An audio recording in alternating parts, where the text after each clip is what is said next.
الحمد للہ رب العالمین والصلاة والسلام علی رسولہ الکریم وعلی آلہ وصحبہ اجمعین۔ اما بعد فاعوذ باللہ من الشیطان الرجیم، بسم اللہ الرحمن الرحیم۔ والعصر ان الانسان لفی خسر الا الذین آمنوا وعملوا الصالحات وتواصوا بالحق وتواصوا بالصبر۔ محترم ڈاکٹر رضی الاسلام ندوی صاحب، سیکریٹری شعبہ اسلامی معاشرہ، وہ سیکریٹری وہ کیا ہے آپ کا شریعہ کونسل، اور عزیز اسد فلاحی صاحب، یہاں موجود تمام علماء کرام اور خصوصاً عزیز نوجوان دوستو، السلام علیکم ورحمۃ اللہ وبرکاتہ۔ میرے لیے یہ بات بڑے شکر کی ہے کہ نوجوان فارغین کی ایک بڑی تعداد یہاں موجود ہے۔ یہ ملت کا اثاثہ ہیں، ان کا مستقبل ہیں، اس لیے فطری طور سے ان کی صحبت کا نصیب ہونا باعث مسرت بھی ہے، باعث فخر بھی ہے۔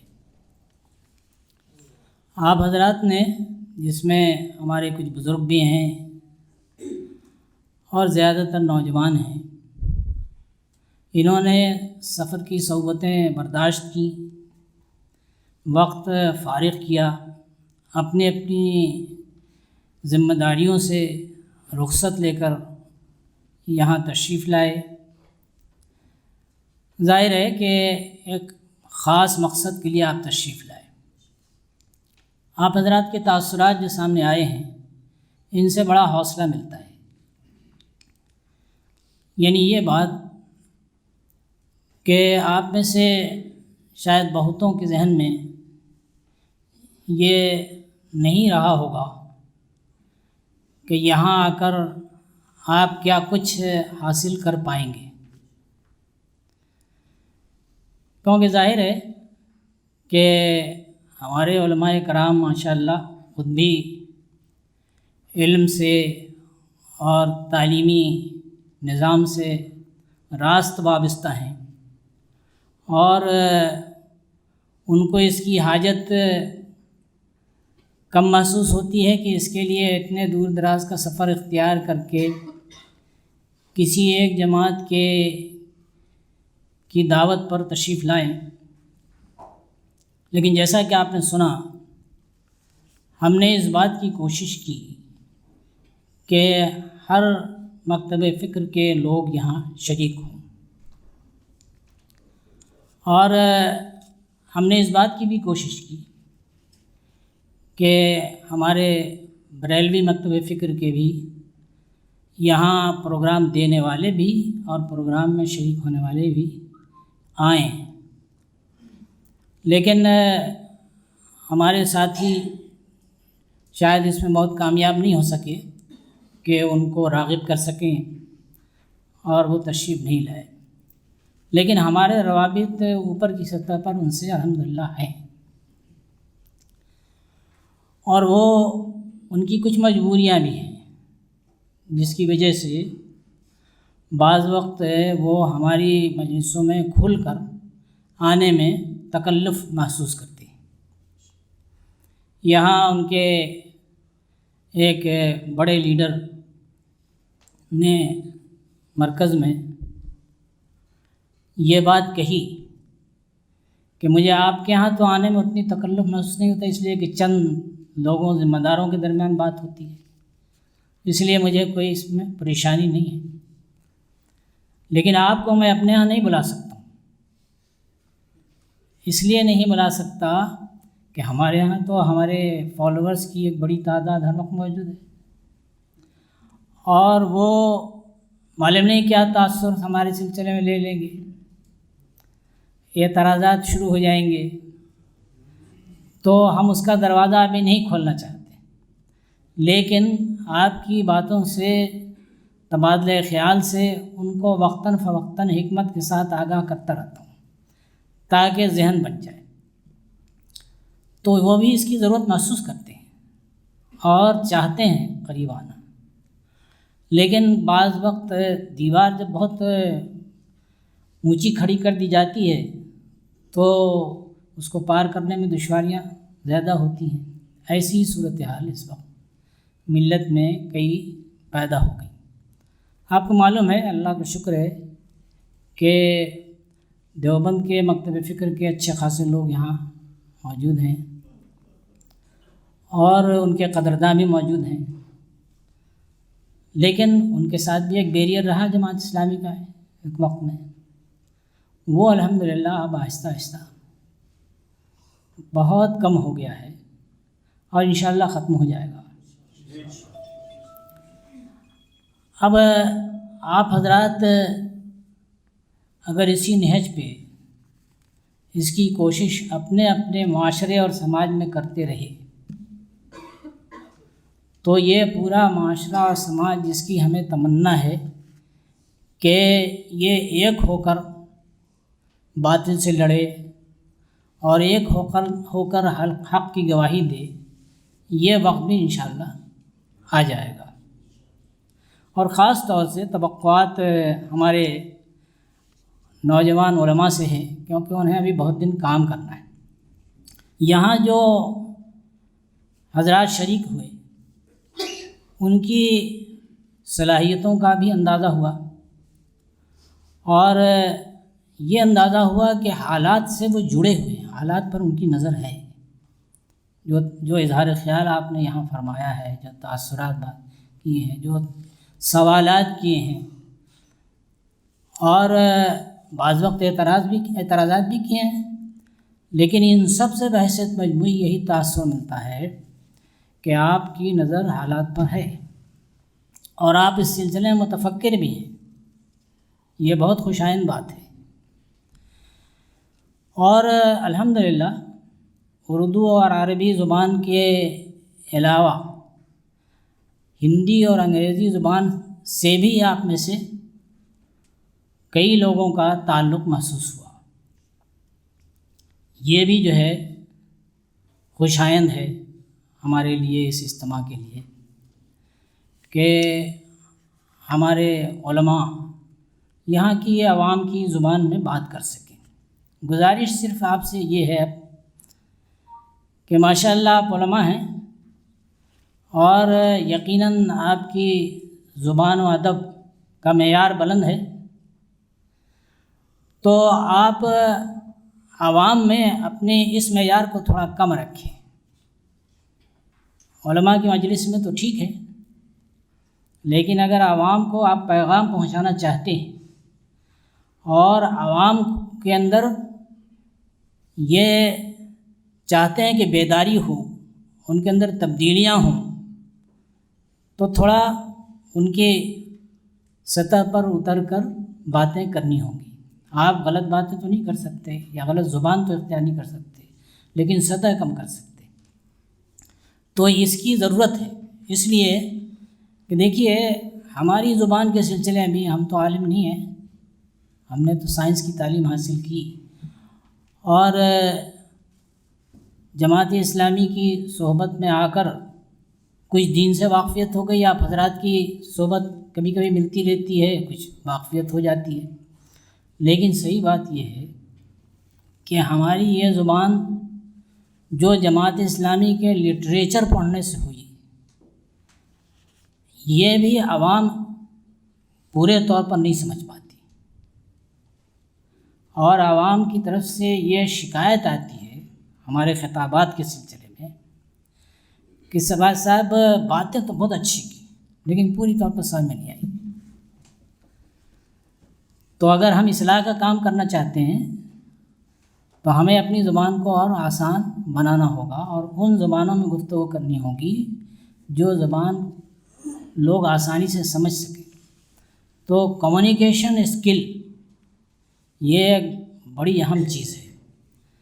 بات جس تک پہنچانے کی کوشش کی جا رہی ہے اس تک واقعی پہنچ جائے اور وہ سمجھ بھی لے، آسانی سے اخذ کر لے، اس کے لیے زبان کو آسان بنانا چاہیے۔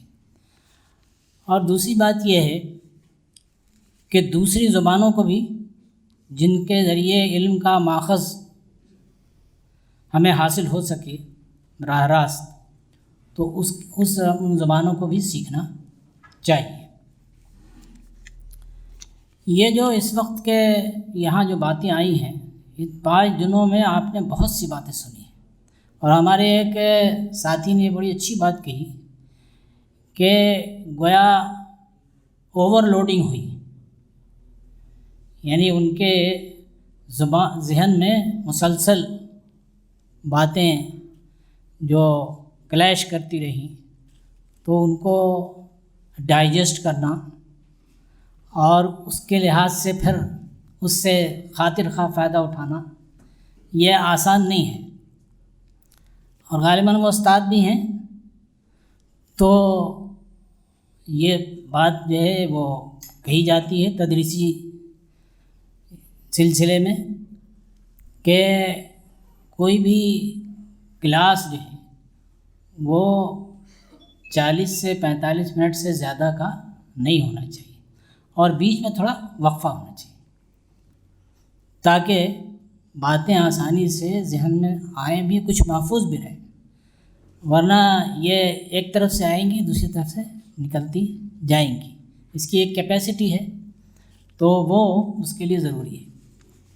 تو اس لیے لیکن ہماری مجبوری یہ ہے کہ اب 5 دنوں میں ہم نے جتنی چیزیں آپ حضرات تک منتقل کرنے کی کوشش کی، وہ مواد تو کم از کم 7 دنوں کا ہے، اور آپ کی مجبوری یہ ہے کہ آپ کو آسانی 2 یا 3 دنوں میں ہے۔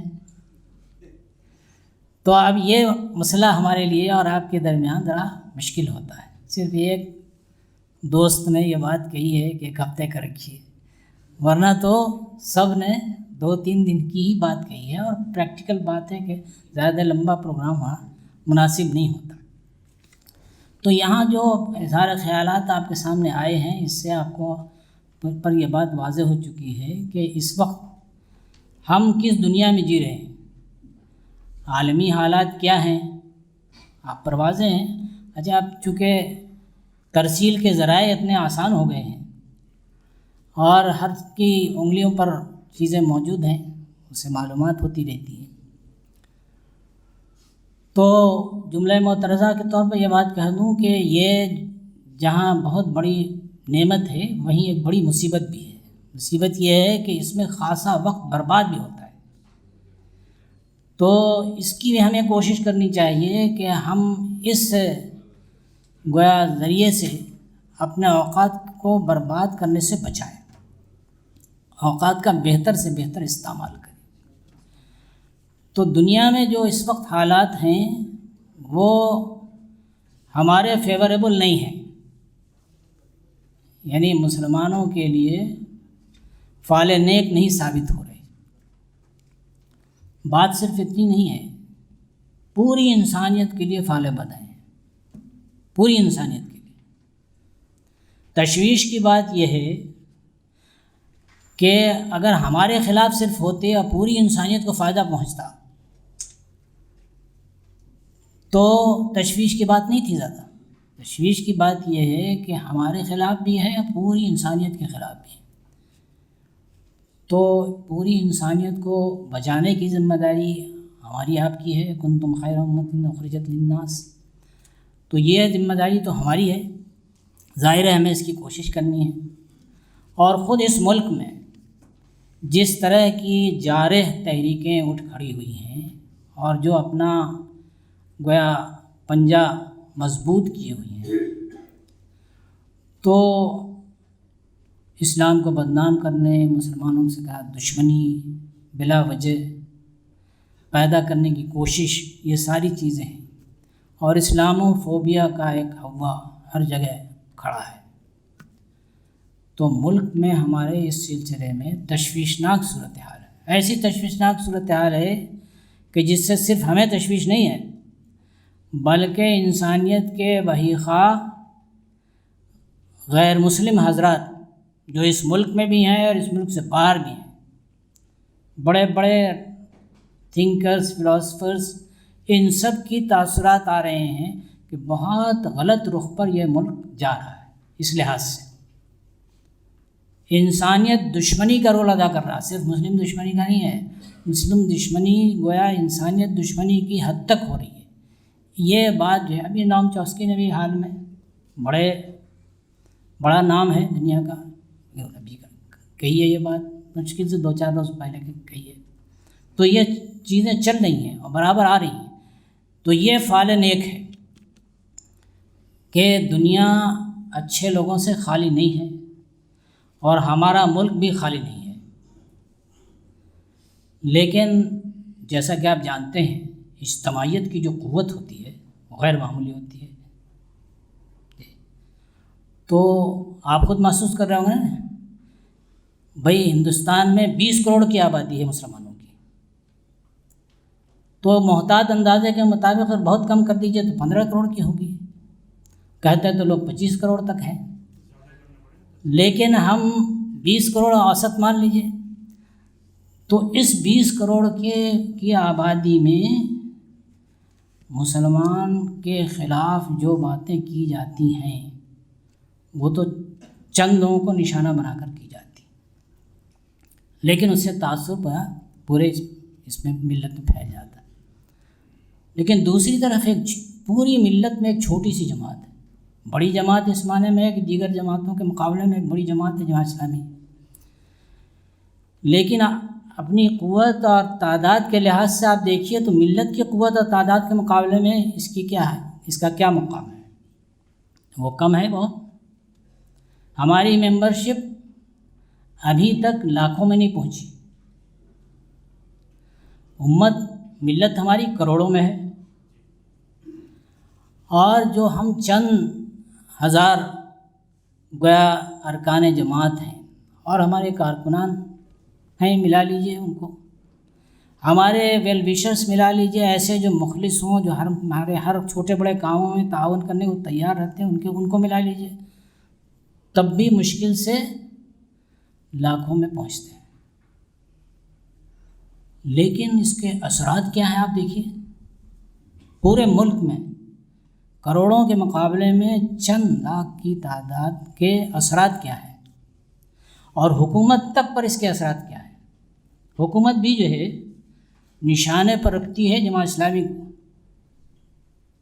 تمام جماعتوں میں بھی آپ غور کر لیجئے، اس کی تو خواہش یہی ہے کہ ہر طرح کی لیڈرشپ ختم ہو جائے، لیکن سب سے زیادہ نشانے پر جماعت اسلامی ہوتی ہے۔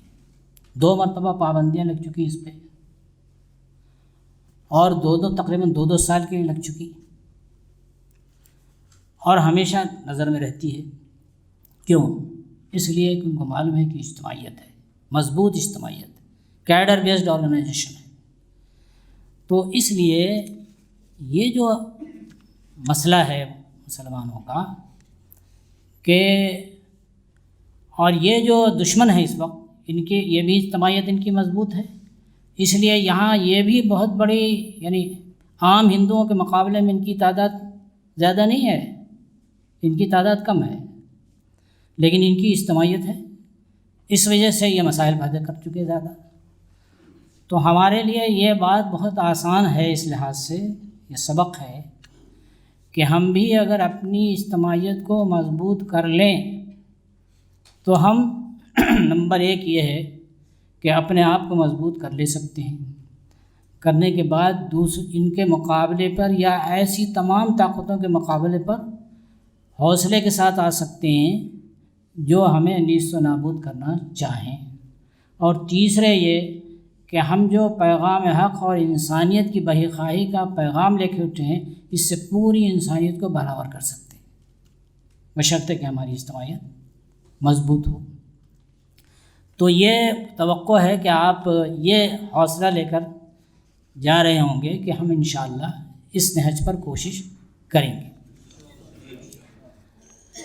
دیکھیے یہاں یہ بات آئی ہے اور خلاصے کے طور پر آپ کے سامنے آئی ہے کہ بہت تفصیل میں جانے کا موقع نہیں ہے کہ صلاحیتوں کا ارتقاء بہت ضروری ہے.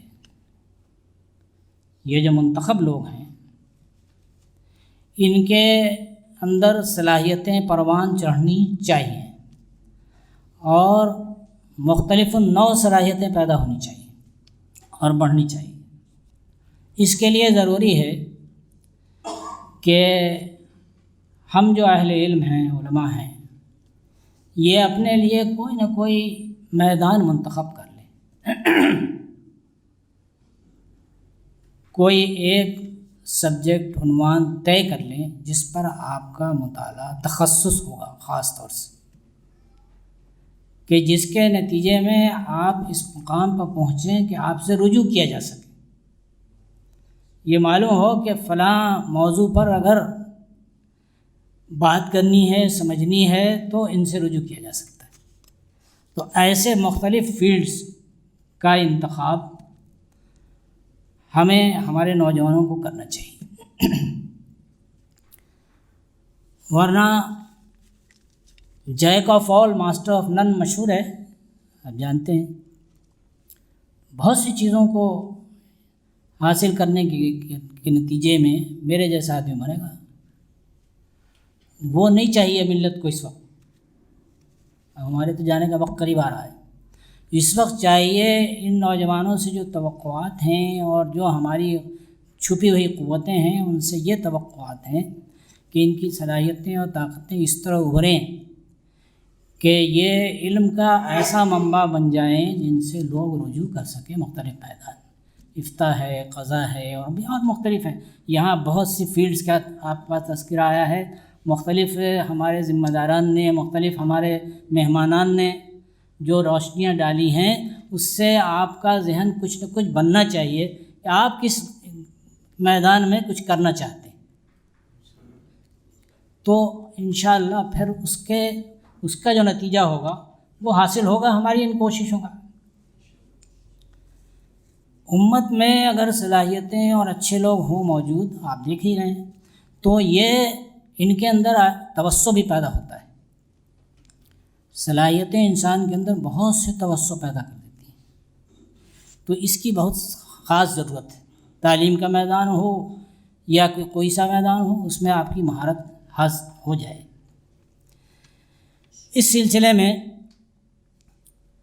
یہ جو آپ کے سامنے باتیں آئی ہیں، ہمارے بعض ساتھیوں نے کہا ہے کہ منتظمہ کی طرف سے ان کی دقتیں ہیں اور ہمیں اس سلسلے میں بھی کچھ کوشش کرنی چاہیے، اور ان کے جو کچھ مسائل ایسے ہیں جو معاشی قسم کے ہیں ان پر بھی ہمیں توجہ کرنی چاہیے.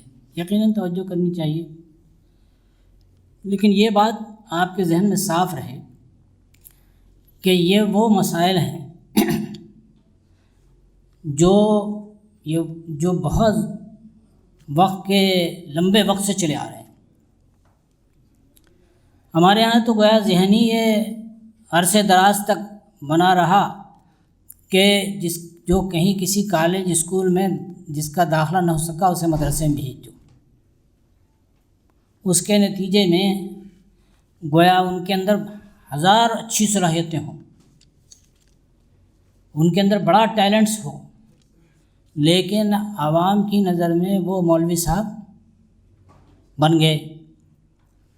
یہ عرصے دراز تک ہو گئے. یہ صورتحال اب بدل رہی ہے، اس کو بھی آپ سمجھنے کی کوشش کیجیے. یہ صورتحال اب آہستہ آہستہ بدل رہی ہے. اس میں ہم نے بھی کچھ کوششیں کی ہیں، دوسرے لوگوں نے بھی کوششیں کی ہیں، لیکن جتنے جڑ پکڑ چکی ہیں بعض چیزیں ان کو حل ہونے میں دیر لگی.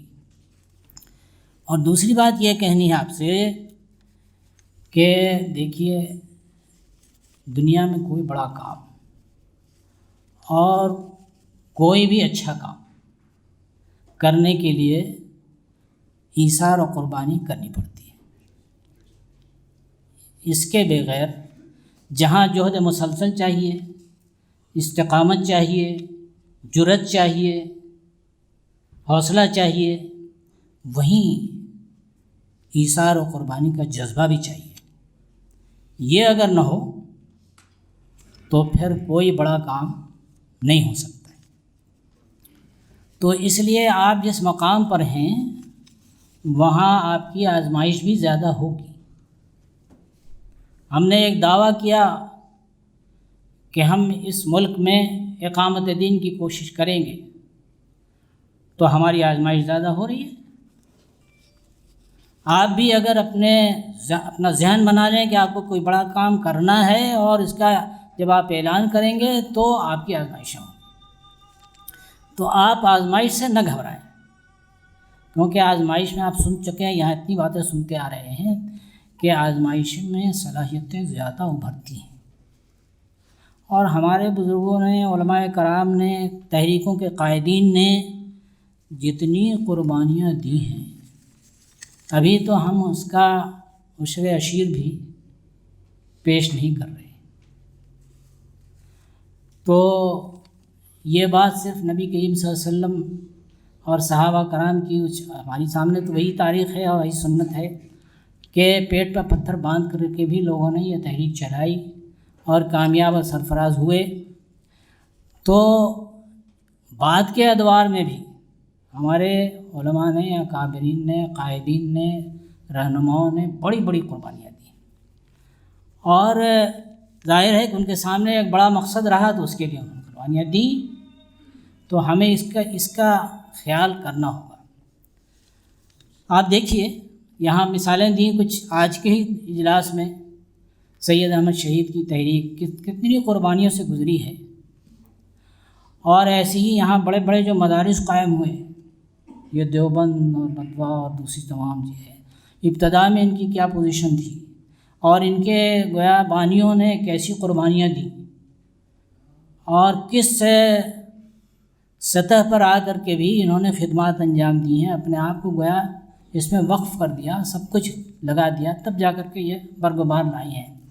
تو اس لیے یہ ان قربانیوں کے لیے بھی آپ کو تیار رہنا ہوگا، اور اس کے بغیر آپ نہیں کر سکتے۔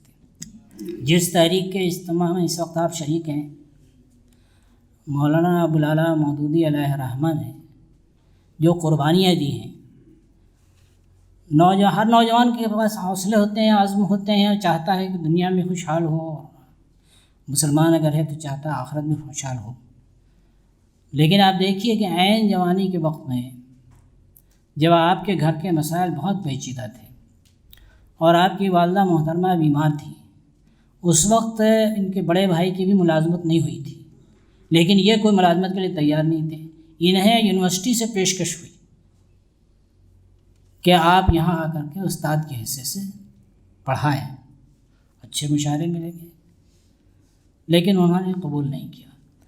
تو بڑے بھائی نے اپنے دوست سے کہا کہ میرے چھوٹے بھائی کو ذرا سمجھائیے، گھر کے حالات اچھے نہیں ہیں، والدہ بیمار ہیں، ملازمت اچھی ہے، پیشکش ہے، اپنے دوسرے کام کرتے ہوئے چند لیکچر دینا کوئی مشکل کام نہیں ہے ان کے لیے، آپ انہیں تیار کریں۔ تو انہوں نے کہا، ظاہر ہے ان کے بڑے بھائی کے دوست تھے تو بڑے بھائی کے برابر تھے، انہوں نے کہا محترم دیکھیے، میں نے اپنی زندگی کا جو نقشہ بنایا ہے اور جو منصوبہ بنایا ہے، نوکری کہیں فٹ نہیں ہوتی، ملازمت میں اس کا کہیں کوئی مقام نہیں ہے، ہم اپنے منصوبہ بندی میں ناکام ہو جائیں گے اگر ہم نے ملازمت قبول کر لی۔ تو انہوں نے اپنے دوست سے کہا کہ بھائی چھوٹے بھائی کو اگر واقعی سمجھانا ہے تو اپنی والدہ سے کہو۔ تو ہمارے بزرگوں کی مائیں بھی ویسی ہوتی تھیں، انہوں نے بڑے بھائی نے والدہ سے کہا، والدہ نے کہا نہیں، یہ کام ہم نہیں کریں گے، اس کے جو حوصلے ہیں اس کو ہم پست نہیں کریں گے۔ تو دیکھیے مولانا مودودی نے کتنے کام کیے اور کتنی بڑی تحریک برپا کر دی، ہندوستان سے لے کر کے اب اس وقت یورپ تک اس کے اثرات ہیں، ہر جگہ، امریکہ تک۔ تو دیکھیے یہ اور کتنے علمی کارنامے انجام دیے۔ مولانا مودودی یہ فرماتے ہیں خود اپنے بارے میں کہ 10 سال تک میں لائبریری میں اس طرح رہا، دن رات عشاء کے وقت کے بعد بیٹھتا تھا تو فجر کے وقت اٹھتا تھا وہاں سے۔ اس طرح کی میری کوششیں اور نشستوں نے میرے گردے کو خراب کر دیا، لیکن ظاہر ہے اپنی صحت کی قربانی اور چیزیں جو ہے وہ کرنے کے بعد کیا کچھ حاصل ہوا یہ آپ دیکھیے۔ اب ان کے بچے خوشحال ہیں، سب کچھ ہے، لیکن انہوں نے کس طرح زندگی گزاری ہے؟ کہتے ہیں کہ ایک رات ایسی گزری جب کہ میں پڑھنے میں مصروف ہوا، جب اٹھا تو نعمت خانے میں کوئی چیز کھانے کی نہیں تھی، گھر کے اندر تمام تلاش کر لیا، نہیں ملی، بھوک بہت تیز تھی، تو میں نے جیب میں ہاتھ ڈالا، صرف 2 آنے تھے۔ اب میں کیا کروں؟ تو میں باہر نکلا، اللہ رازق ہے، چاہے گا تو کھلا دے گا ورنہ بھوکے پیٹ سوئیں گے۔ تو باہر نکلنے پر ایک بڑھیا ایک کنارے میں سڑک کے بیٹھی ہوئی تھی 12 بجے رات میں، آدھی رات میں۔ پوچھا ماں کیا کر رہی ہوں؟ کہا یہ چھوٹے سے کیلے بچ گئے ہیں، انتظار میں ہیں، کوئی سے بھی لے لے۔ تو کہا بس دے دو مجھے۔ کتنے میں دو گے؟ کہ 2 آنے میں۔ لے لیا اور کہا آسودہ پیٹ سویا۔ اللہ نے مجھے کبھی بھوکا نہیں سنایا۔ تو بڑا کام کرنا ہے اگر تو کچھ قربانیاں تو مختلف قسم کی ہوں گی، اور آپ کو معلوم ہے کہ تختہ دار تک کا فیصلہ آپ کے حق میں ہو گیا، اور جو وہاں اس وقت نگہبان تھا، رات کی ڈیوٹی پر تھا، وہ کہتا ہے کہ میں نے ایسا پھانسی کی سزا پانے والے کسی قیدی کو نہیں دیکھا جو رات میں خراٹے لے رہا ہو اطمینان سے۔ صبح میں اس کو پھانسی ہونے والی ہے، اس کا احکام جاری ہو چکے، خراٹے لے رہا ہے، کمال ہے۔ تو ہے کیا بھائی؟ اللہ پہ یقین ہے، رازق تو وہ ہے نا۔ 2 چیزیں ایسی ہیں، آپ حضرات علماء کرام ہیں، آپ کو کہ بتانے کی ضرورت نہیں، 2 چیزیں ایسی ہیں جن کے سلسلے میں انسان بہت زیادہ فکر مند ہوتا ہے، اور یہ اس کی کمزوری ہے، لیکن یہ دونوں چیزیں وہ ہیں جن کا اللہ تعالیٰ نے وعدہ کر رکھا ہے، ٹھیکہ لے رکھا ہے، اور وہ ہے موت اور رزق۔ موت جس وقت جہاں جس حالت میں آنی ہے آ کر رہے گی، آپ اسے ٹال نہیں سکتے، اور رزق آپ کی قسمت میں جتنا جس طرح ہے وہ آپ کی قسمت آ کے رہے گا، کوئی اسے آپ کو چھین نہیں سکتا۔ تو اپنی تدبیر اپنی حد تک کیجئے، محنت کرتے رہیے اور صبر و استقامت کا ثبوت دیجئے، اعلیٰ مقاصد پر نگاہ رکھیے اور اس کو حاصل کرنے کی کوشش میں لگے رہیے، اللہ تعالیٰ آپ کا سامان خود کر دے گا، آہستہ آہستہ حالات بہتر ہو جائے۔ ہم سب بھی کوشش کریں، ہم سب کی ذمہ داری ہے، لیکن آپ کسی سے توقع نہ رکھیں، اللہ سے توقع رکھیں۔ رازق وہی ہے اور وہ بہترین رزق دینے والا ہے، انشاءاللہ وہ آپ کے حالات کو بہتر بنا دے گا۔ تو وقت ختم ہو رہا ہے، میں یہ کہوں کہ اس ہندوستان میں تو ایک مثال اس تحریک کی دی، لیکن اس تحریک سے باہر مصر میں اخوان المسلمون کو کتنی پریشانیوں اور کیسی آزمائشوں سے گزرنا پڑا ہے، گزر رہے ہیں ابھی بھی، جی مسلسل گزر رہے ہیں، لیکن حوصلے پست نہیں ہوئے۔ تو اس لیے یہ جو ہے کب تک دبائیں گے، دنیا کب تک دبا سکتی ہے؟ تو یہ دیکھنے کی بات ہے، ایران میں اتنا بڑا انقلاب آیا، سب سے مضبوط بادشاہت دنیا کی، یہ سعودی عرب وغیرہ بھی اس کے مقابلے میں کمزور تھے اس وقت، سب سے مضبوط بادشاہت، اور ایسی اکھڑی کہ ناپید ہو گئی، تحریک چلانے والوں نے چلایا اور ملک بدر کر دیا جس نے تحریک چلائی، علامہ خمینی کو، لیکن وہ بندہ ملک سے باہر رہتے ہوئے بھی تحریک چلاتا رہا، اور اس کی ہر آواز ملک میں پہنچتی بھی رہی، اور لوگ اس پر نوجوانوں نے کیا، 60,000 نوجوانوں نے قربانی دی، اور علامہ خمینی نے کہا کہ میرا نشانہ 1,00,000 نوجوانوں کو قربان کرنے کا تھا، سستے چھوٹے، انقلاب آ گیا اسلامی۔ تو آپ کہیں بھی دیکھ لیجئے، افغانستان ہو یا کہیں بھی ہو، جہاں سوڈان ہو، جہاں جہاں انقلابات آئے ہیں، ترکی ہو، کیسی زبردست سیکولر حکومت تھی، باطل حکومت، گرچہ مسلمانوں کی تھی اس کے باوجود، لیکن کس طرح گئی، کن لوگوں نے کوششیں کی ہیں اس میں، ان سب میں کارنامہ علماء کا ہے،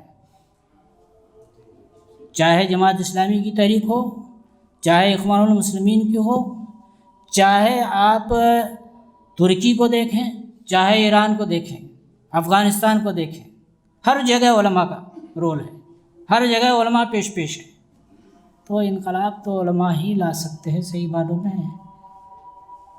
تو اس لیے ہماری آپ سے گزارش ہے، وقت تو نہیں ہے، لیکن یہ کہ بس آپ میں سے کچھ لوگ اپنے آپ کو اس کے لیے مخصوص کر لیں کہ علمی تحقیقی کام کریں گے، کچھ اس کے لیے مخصوص کر لیں کہ وہ عوام کو کے اندر وہ جاگرکتا پیدا کر دیں گے، ان کے اندر وہ انقلاب لے آئیں گے، اور اسی طرح مختلف فیلڈز کے سلسلے میں اپنا اپنا فیصلہ کریں، اور پھر ایک تحریک بننے کی کوشش کریں امت کی تحریک۔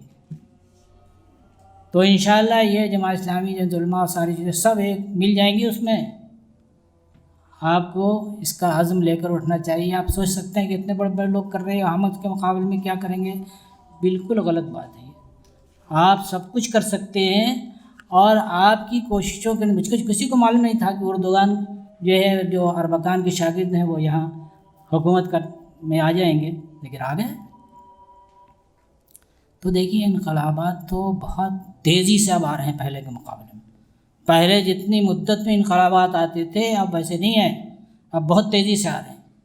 جن کے بارے میں یہ تصور تھا پارلیمنٹ میں 1 2 زیادہ سے زیادہ 3 سیٹیں آتی تھیں، حکومت کر رہے ہیں۔ انقلابات اب بہت تیزی سے آ رہے ہیں، اس لیے اپنے آپ کو انقلاب کے لیے تیار کر لینا چاہیے، ہمیں حوصلہ رکھنا چاہیے، اور جو سنجیدہ کوششیں ہیں، محنت و مشقت کی ہیں، خاموش کوششیں ہیں، یہ سب بڑے اہم رول ادا کرتے ہیں، ان کا خیال کیجیے۔ اللہ تعالی ہماری آپ کی مدد فرمائے۔ میں آپ کا بہت مشکور ہوں کہ آپ نے ہماری بات پر لبیک کہا، یہاں تشریف لائے، اور یہاں ہمیں بھی فائدہ پہنچایا اور خود بھی فائدہ اٹھانے کی کوشش کی۔ اللہ تعالیٰ اس میں برکت عطا فرمائے۔ وآخر دعوانا الحمد للہ رب العالمین۔